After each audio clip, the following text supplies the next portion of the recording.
Now, at the end of the 1,000 years, there will be a final rebellion of Satan. This is what is a little bit hard to understand why this happens, but it's written in the scriptures, so we have to accept it's going to happen.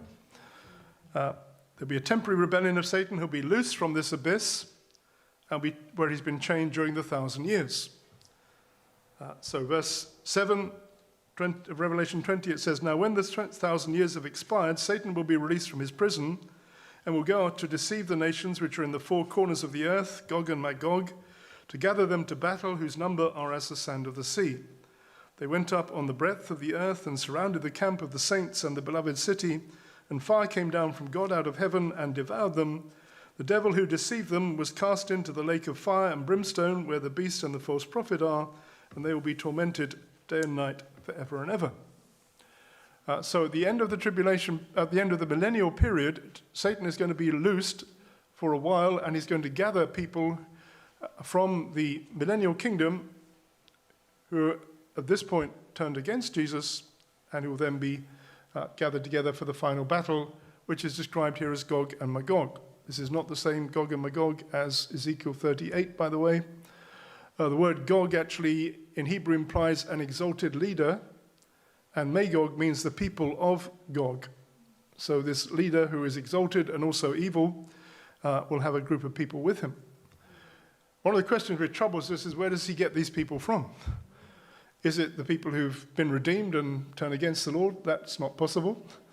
But one view which is held by people who take the view which I hold is that the survivors of the tribulation will go into the Millennial Kingdom in their mortal bodies. They will have children in the normal way, and that those children will have still the possibility to choose good and evil, and they will multiply very rapidly because there'll be very good conditions on the earth, and that out of that, those who are born during the Millennial Kingdom, there will be those who will turn against the Lord.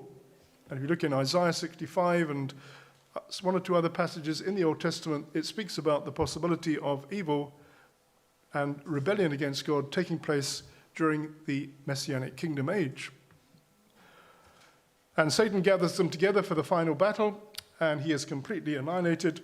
And then we read that after this, at the end of the rebellion, it says that they will be thrown into the lake of fire, and they'll be tormented day and night forever and ever. That'll be the end. And this will bring about the end of the world. So the literal end of the world will take place at this point. Verse 11 of chapter 20, it says, "Then I saw a great white throne, and him who sat on it, from whose face the earth and the heaven fled away.